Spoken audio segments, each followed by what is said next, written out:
witam. Chciałbym podzielić się doświadczeniem z użytkowania pistoletu Bulsas 2UR w wersji openowej. Powiem może dlaczego, czy skąd w ogóle wziął się pomysł, żeby kupić sobie taki pistolet, co jest dla niego charakterystyczne oraz powiedzieć, jak wygląda jego użytkowania mniej więcej po okresie 3 miesięcy. Przede wszystkim jest to pistolet, który jest pistoletem z tak zwanej rodziny 2011, czyli jest to wersja rozwojowa konstrukcji Colta 1911, która jest platformą znaną, sprawdzoną, istniejącą od wielu lat. Natomiast w wersji 2011 jest pewien szereg istotnych różnic, który odróżnia ten pistolet od konstrukcji 911 nie tylko wizualnie, jak widać, ale również w dużej mierze funkcjonalnie. Pierwsza podstawowa różnica jest taka, że w odróżnieniu od 911 pistolety serii 2011 są pistoletami z konstrukcją obsługującą magazynki dwurzędowe, czyli magazynki o znacznie większej pojemności. Jak również konstrukcja szkieletu broni została rozdzielona na dwie części funkcjonalne, czyli uchwyt, który zazwyczaj jest robiony z polimeru lub jakiegoś rodzaju plastiku, oraz szkielet, do którego jest on przykręcany, podobnie jak w tym szkielecie jest osadzona reszta mechanizmów broni. Skąd w ogóle wziął się pomysł na taki pistolet? Szukałem odmiany po użytkowaniu CZ, która notabene jest bardzo dobrym pistoletem, natomiast miałem ochotę spróbować startu w innej kategorii sprzętowej, jeżeli chodzi o strzelectwo dynamiczne i PSC.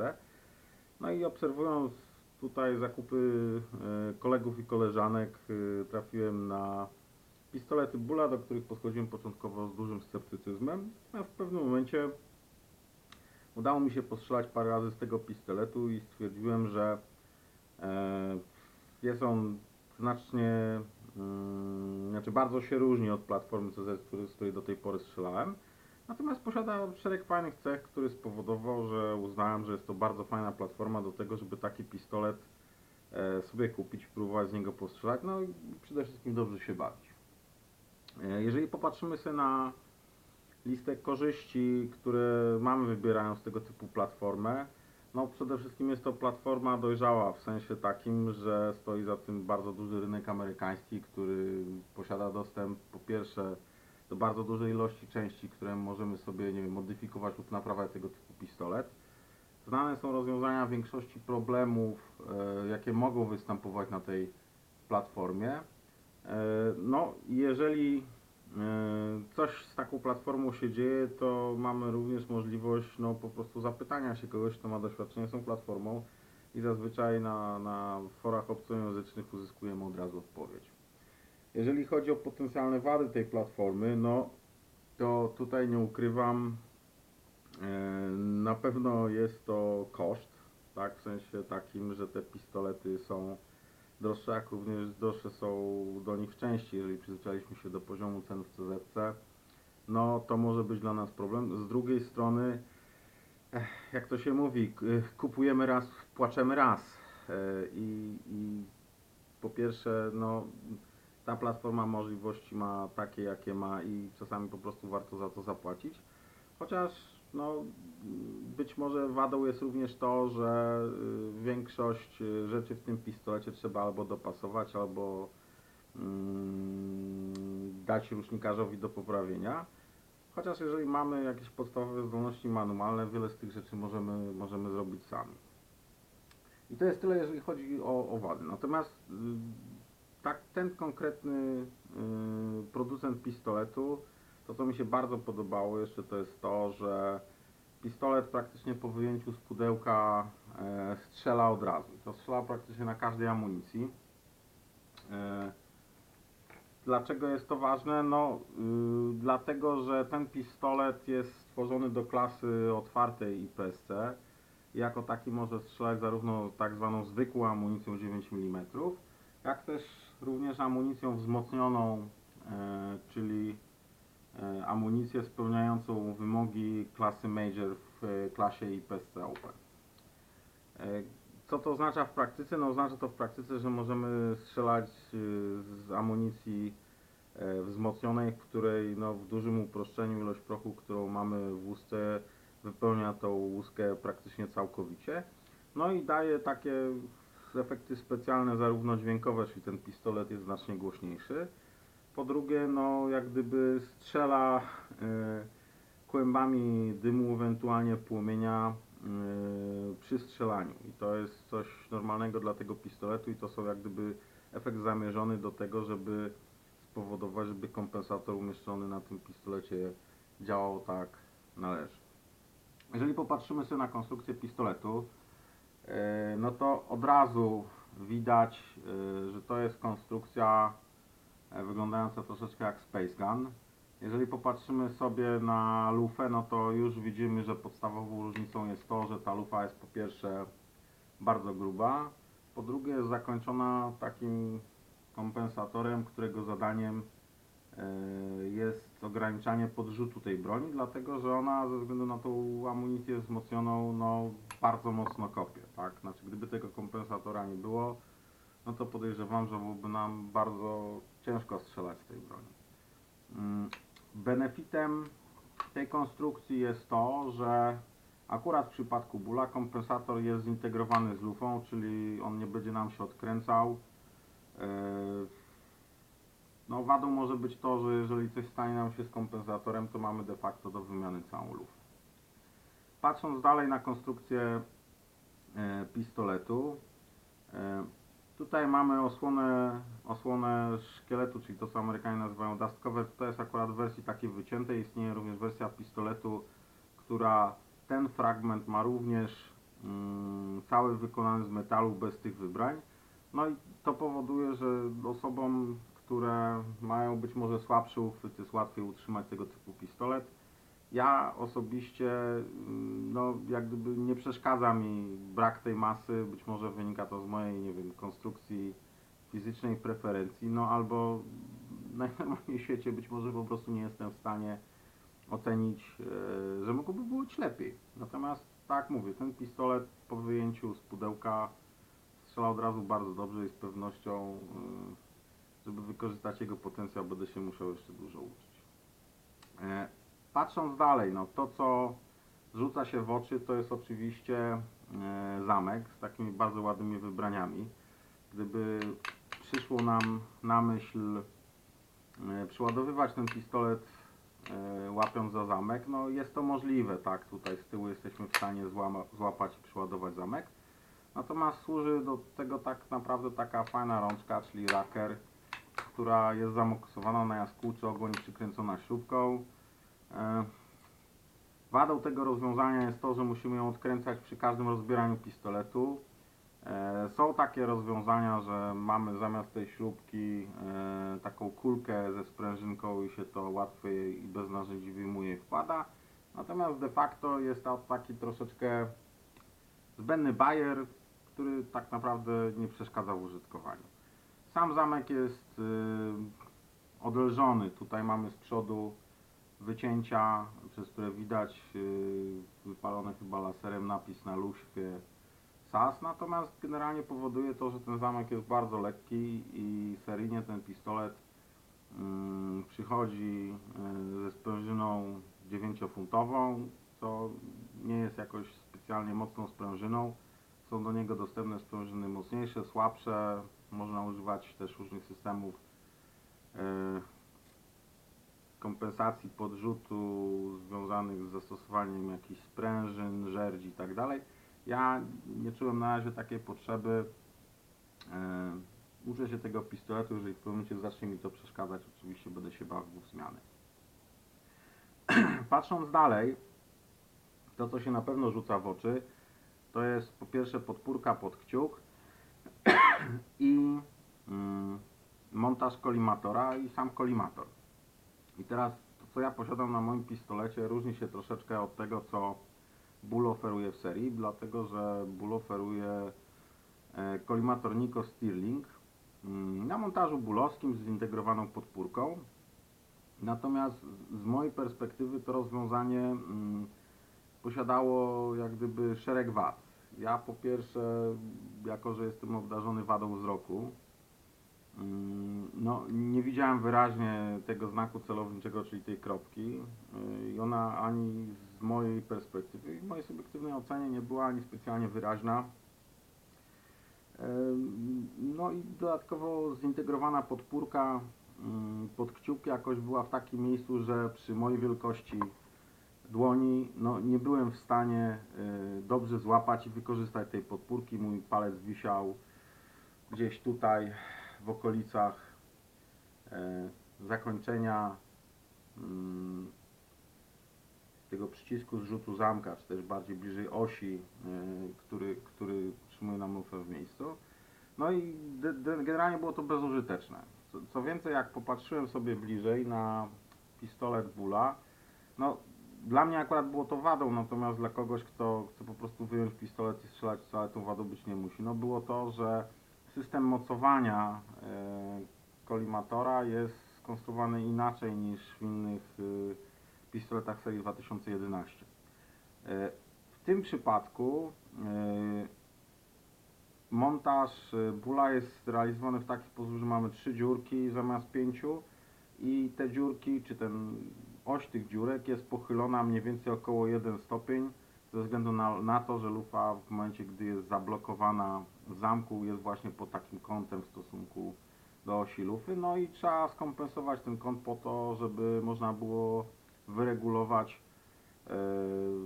kolimator po prostu, no bo będziemy strzelać w troszeczkę innym miejscu, skończy nam się regulacja, tak? Bull rozwiązał to w ten sposób, że pochylił otwory, natomiast większość pistoletów amerykańskich ma wiercone te 5 dziurek w standardzie C-More po prostu równolegle do osi szkieletu, natomiast sam skos jest realizowany przez dodanie 1 stopnia tutaj pochylenia. Z tego też tak naprawdę da się wyjść, dlatego że tutaj można stosować pod kolimator takie podkładki wycinane na przykład z derinu albo blaszek. No i można sobie jak gdyby kompensować możliwość regulacji, jeżeli nie starcza nam jej na kolimatorze. Ja zdecydowałem, udało mi się też kupić taką wersję pistoletu, że po prostu ona nie miała montażu, oddałem ją do rusznikarza. Rusznikarz zgodnie ze wskazaniami bardzo profesjonalnie wykonał właśnie te 5 dziurek, no i ja mogę się cieszyć akurat innym kolimatorem. Nie jest on być może idealny, mógłby mieć troszeczkę większe okienko, ale jest przede wszystkim mały, więc nie ma problemów z wyrzucaniem łusek, tak, to bywa czasami w takich konstrukcjach, starszych konstrukcjach kolimatorów właśnie C-More, które tu wystają do samego końca. No ja po prostu relatywnie dobrze widzę ten znak celowniczy, tak, czy tę kropkę, czy jakieś inne znaki, które ten kolimator jest w stanie pokazać. No i to był powód, dla którego ja mam akurat taki, a nie inny układ, natomiast jeżeli oczywiście ktoś chce korzystać z seryjnego, uważam bardzo dobry wybór, po wyjęciu z pudełka można po prostu załadować amunicję i strzelać. Więc o lufie żeśmy trochę powiedzieli, o samym zamku, sprężynie też, o podpórce pod kciuk również. Jeszcze jedna rzecz, która jak gdyby nie była u mnie seryjna, no to bezpiecznik akurat. Ja mam akurat takie dłonie i najwyraźniej złe nawyki, jeżeli chodzi o trzymanie broni, że no potem zamek po prostu ocierał mi o kciuka, no i akurat mam zamontowane tutaj innego producenta bezpiecznik, który po prostu ma takie fajne tarczki, które z jednej i z drugiej strony po prostu powodują, że palec nie dotyka bezpośrednio jego zamka w ruchu, tak, a że porusza się on dość szybko, no to mogą być czasami atrakcje. Jeżeli chodzi o tutaj dźwignię zrzutu zamka, ten pistolet de facto większość konstrukcji wygląda tak samo jak inne Bulle z serii SAS, na przykład do klasy standard i PSC. Natomiast jeżeli ktoś czuje potrzebę posiadania podpórki, bo w tamtej klasie też można posiadać taką podpórkę, no może albo wiercić te otwory, jeżeli ich nie ma, no albo może sobie kupić taki specjalny zrzut zamka, który będzie miał tutaj dodatkowo taką płetwę, na której można sobie ten kciuk opierać. No, mnie akurat to rozwiązanie nie było potrzebne, no bo i tak miałem, że tak powiem, otwory pod montaż kolimatora, natomiast no, dodatkowym benefitem może być to, że zazwyczaj te zrzuty z tą podpórką na kciuk również powodują, że zamek nam się nie zatrzymuje po wystrzeleniu ostatniego naboju. No, to jest jak gdyby funkcjonalność dyskusyjna, natomiast podobno doświadczeni strzelcy nie chcą, żeby im się zatrzymywał, więc ja predestynując do również takiego tytułu uważam, że to bardzo fajna funkcja i prawie żałuję, że nie mam takiego specjalnego zrzutu, no ale to jak gdyby rozwiązuje w trochę inny sposób, ale o tym za chwilę. Teraz tak, co dostajemy jeszcze w zestawie? No, w zestawie dostajemy szkielet, który jest dosyć ostro teksturowany, powiększony zrzut magazynków, spust, który no, w mojej ocenie jest bardzo dobry, to znaczy mnie przynajmniej z nim bardzo fajnie się strzela. Mamy w tym spuście tutaj regulację taką maleńką śrubką drogi już po strzale, co powoduje, że możemy sobie ustawić jak bardzo ten spust nam wraca po oddaniu strzału. No reset można ustawić sobie praktycznie naprawdę bardzo, bardzo mały. Ja spróbuję tu ruszyć. O, już. I mogę strzelać następny raz. Więc możliwości regulacji tego spustu są dosyć duże, dokładnie jedną śrubką. Natomiast ja oczywiście nie wytrzymałem, rozebrałem sobie ten pistolet i okazuje się, że tutaj nie mamy regulacji drogi przed zrzuceniem kurka, tak, czy przed oddaniem strzału. Dlaczego? No, powiem tak, mnie na razie nie jest to potrzebne, natomiast rozumiem, że mogę sobie po prostu kupić inny spust, który będzie miał regulację nie tylko drogi po oddaniu strzału, ale również przed oddaniem strzału, no i wtedy, jeżeli będę czuł taką potrzebę, to będę zmieniał. No, na razie takiej potrzeby jak gdyby nie czuję, nie mam i wydaje mi się, że przy moim poziomie umiejętności jest to absolutnie zbędne. Jeszcze jedną cechą bardzo charakterystyczną dla Colta jest tutaj ten bezpiecznik naciskowy, tak, czyli to co mamy tutaj, czyli tą ostrogę i bezpiecznik chwytowy, który w momencie kiedy łapiemy pistolet, no tak naprawdę de facto go odblokowujemy i dopiero wtedy możemy nacisnąć spust, dlatego że w przeciwnym wypadku on jest blokowany. Ten bezpiecznik oczywiście funkcjonuje cały czas i to jest bezpiecznik główny tej broni, także do celów sportowych ja akurat ten bezpiecznik mam zablokowany przez podłożenie tutaj takich dwóch małych kawałeczków gumy. Dlaczego? No dlatego, że jeżeli łapałem ten pistolet bardzo wysoko i nie udało mi się zapiąć tego chwytu prawidłowo, no to czasami dochodziło do tego, że no po prostu bezpiecznik jak gdyby nie zwalniał spustu, no i ze 2 albo 3 razy miałem sytuację. No, ponieważ nie jest to wymagane przepisami, nie wpływa to na bezpieczeństwo, bo mamy w dalszym ciągu bezpiecznik, oczywiście uważamy kiedy kładziemy palec na spuście i tak dalej. Ponieważ jest to pistolet do celów sportowych, ja go mam po prostu zablokowanego, jest to zgodnym z przepisami PSC. Jeżeli popatrzymy sobie dalej, jeszcze w stronę rękojeści, ja tutaj mówiłem o tej teksturze. Dla mnie ona jest wystarczająca.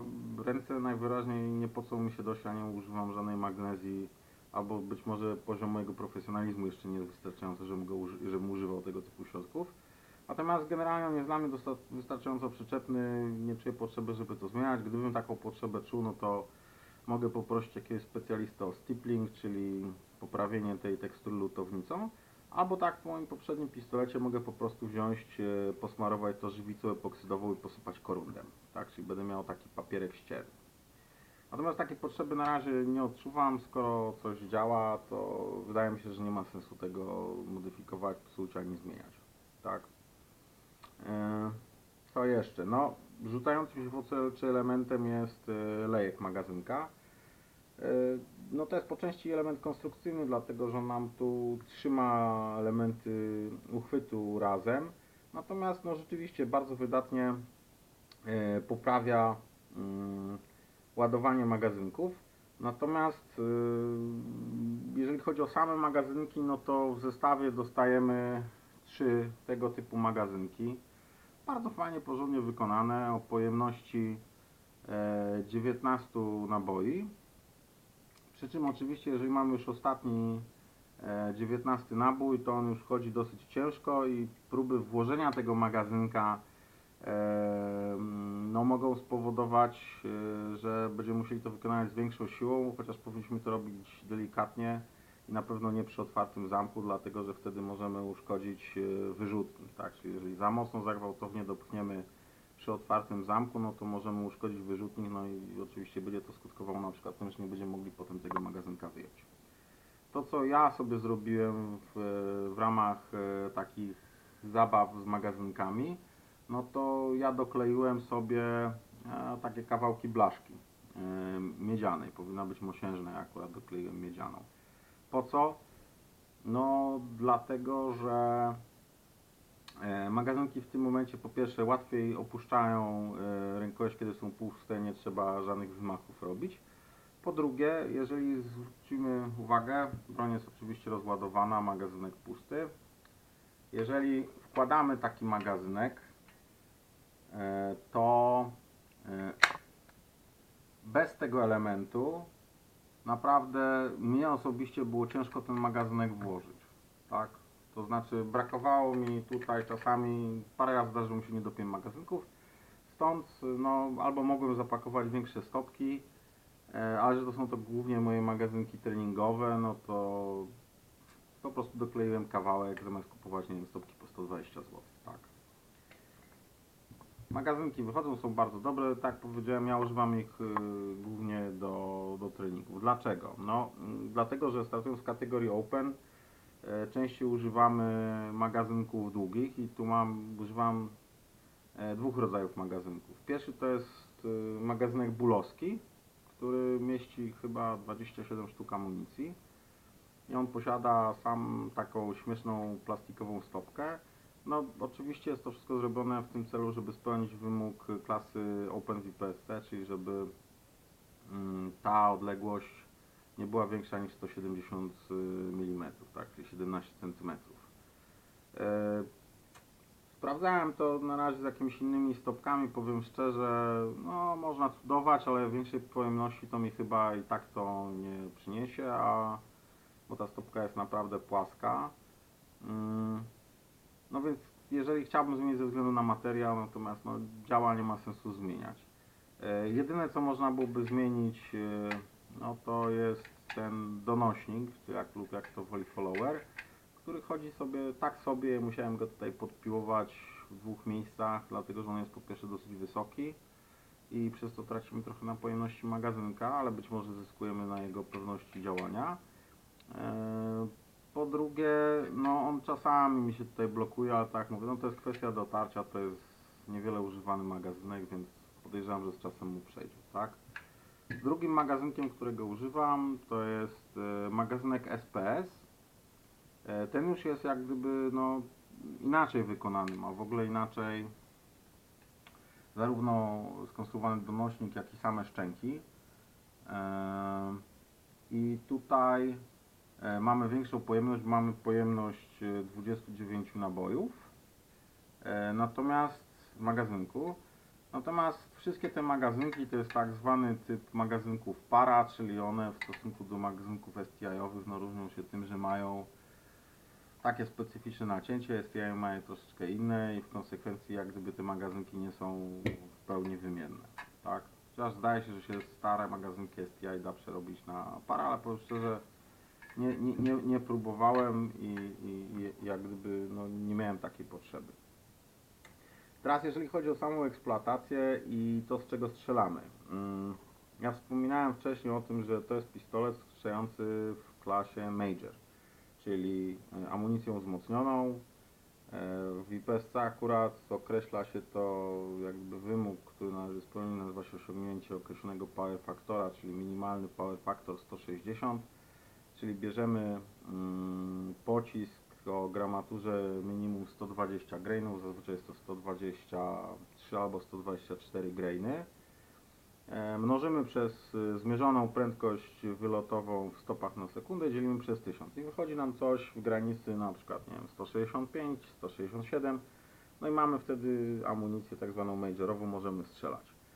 Czym ta amunicja się różni od zwykłej amunicji 9 mm, no bo mówimy tu o pistolecie 9 mm, no ano tym, że po pierwsze ze względów takich użytkowych, no ja przynajmniej używam pocisków, które są miedziowane. Dlaczego? No dlatego, że jeżeli mamy taki zwykły pocisk, który jest pociskiem płaszczowym i ma z tyłu odsłonięty fragment ołowiu, no to przy strzelaniu te bardzo fajne porty w tym kompensatorze ulegają dosyć szybkiemu zaołowieniu. No i teraz możemy ten ołów albo wydrapywać ręcznie przy pomocy różnego rodzaju narzędzi typu jakieś szczotki, skrobaki i tak dalej.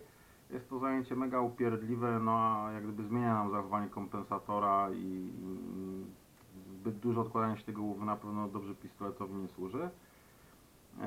No, albo możemy to robić na przykład elektrochemicznie, czyli jeżeli mamy jakąś ładowarkę 5V, starą szczotkę i roztwór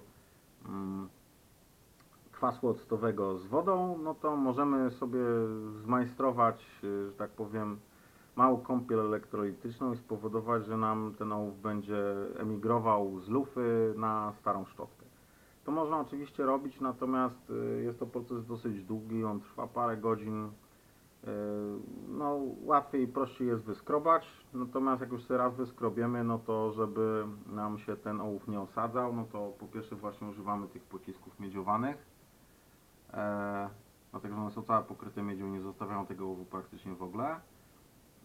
Po drugie, no po każdym strzelaniu i przed każdym strzelaniem bierzemy sobie jakiś olej penetrujący na patyczek do uszu, smarujemy te porty. No efekt jest taki, że jeżeli zrobiliśmy to po strzelaniu, no to idziemy strzelać. Ten ołów, który się nam szczepiał do metalu, już jest jak gdyby troszeczkę spenetrowany, więc wtedy wszystko to takie nowo osadzające się rzeczy nam wylatują. No i jak na wyjściu, zakończeniu strzelania sobie posmarujemy znowuż, no to nam to znowuż odmoknie i będzie nam to po prostu łatwiej wyczyścić. Tak? Jeżeli chodzi o czyszczenie, no to tak, no ponieważ amunicja, o której wspomniałem o samych pociskach, jest robiona na innych prochach niż normalnie robi się elaborację, czyli nie używamy na przykład prochu D032, który jest takim prochem ogólnodostępnym, szybkim, fajnym, chociaż trochę brudnym, gdzie do pistoletów takich powiedzmy zwykłych w cudzysłowie używamy na przykład ciężkich pocisków, nie wiem, typu 139 grain na ważek typu, nie wiem, 3,7, 3,8. No tutaj naważki są znacznie większe, czyli to są naważki często od 8 grainów do nawet 10 grainów. No i używamy też troszeczkę innych prochów, to znaczy to są prochy znacznie wolniejsze, takie, które dają nam dużo gazów po to, żeby napędzić kompensator i de facto, żeby uzyskać benefit z jego posiadania, czyli żeby pistolet po strzale oczywiście kopał nas trochę tutaj, ale żeby no, nie podlatywał nam w górę i żeby ta kropeczka szybko wracała na cel. I to w zasadzie tyle, jeżeli chodzi o różnicę co do samej amunicji. Oczywiście ten pistolet konstrukcyjnie jest przystosowany do tego typu amunicji. Ja na przykład swoją amunicję znaczę, bo uważam, że no, po pierwsze staram się, żeby nie zgubić takiej amunicji na przykład po strzelaniu na strzelnicy, no bo jeżeli ktoś weźmie i odpali ją sobie w pistolecie, to ten pistolet jest przystosowany do obsługi bardzo dużych ciśnień, czy wyższych niż zwykle ciśnień.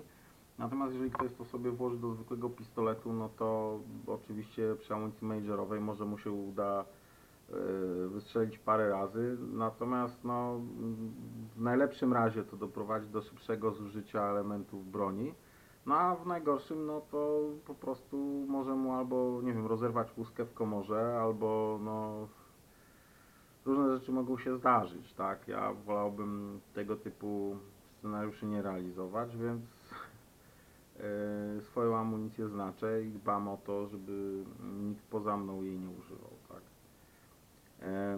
Jeżeli chodzi o czyszczenie pistoletu, no to jego rozbieranie nie różni się znacząco od czyszczenia dowolnego pistoletu 2011, czyli można sobie znaleźć na internecie filmiki typu jak czyścimy STI i tak dalej. No generalnie sprowadza się to do odciągnięcia zamka, ustawienia go na znakach, wyciągnięcia ośki, no i potem sobie rozbieramy przy pomocy klipsa, wyciągamy sobie sprężynki i tak dalej. Jeżeli ktoś bardzo chce to rozbierać dalej, to oczywiście też można zrobić, wtedy sobie zdejmiemy lejek, zsuniemy tutaj tą część, odkręcimy chwyt. Ja generalnie jestem zwolennikiem, żeby mieć pistolet raczej czysty niż brudny, natomiast no, na pewno go oliwię i z grubsza czyszczę po każdym strzelaniu, natomiast takie rozebranie do gołego, no to do tej pory de facto robiłem chyba raz i to raczej głównie z ciekawości, a nie po to, żeby była jakaś potrzeba czyszczenia, tak?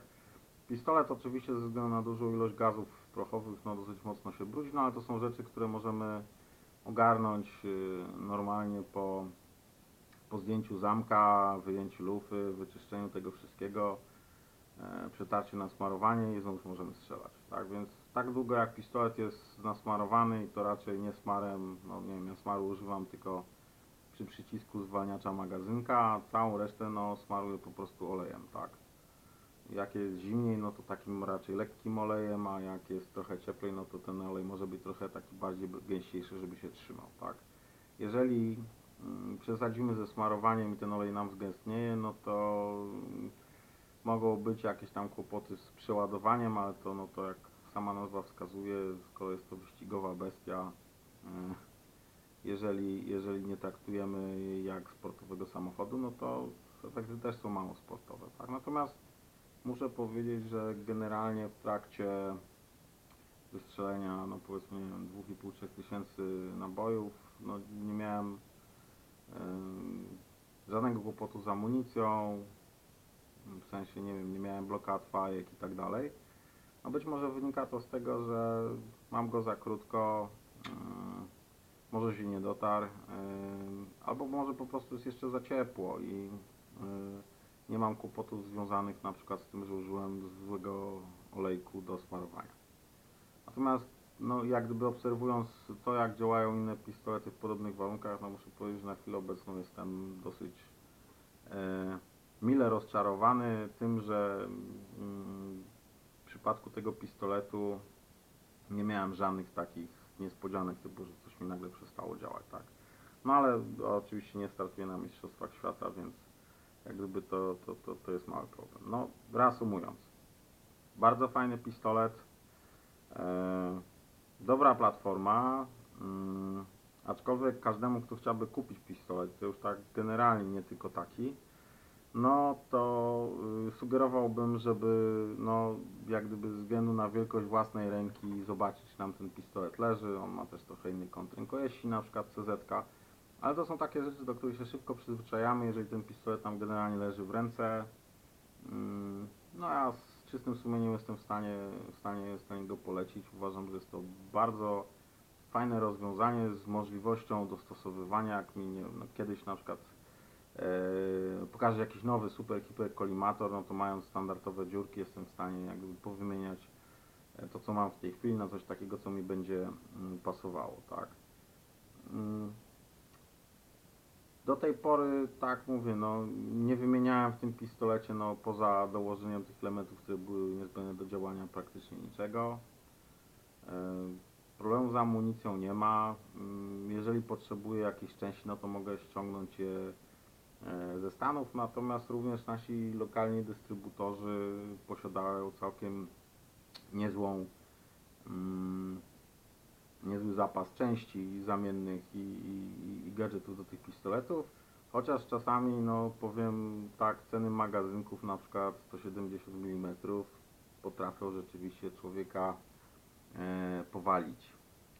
Natomiast no, zakładam, że no, tak w autach sportowych nie narzekajmy, że opony sportowe kosztują drożej niż opony Cormoran. Tak. Na pewno jest to bardzo fajny pistolet, ja przede wszystkim mam z nim kupę zabawy, no i przede wszystkim duża przyjemność uczenia się nowych rzeczy, no i nie wiem, 300% fun faktora. No, to jest to, co mam w tej chwili. Mam nadzieję, że tak będzie również dalej.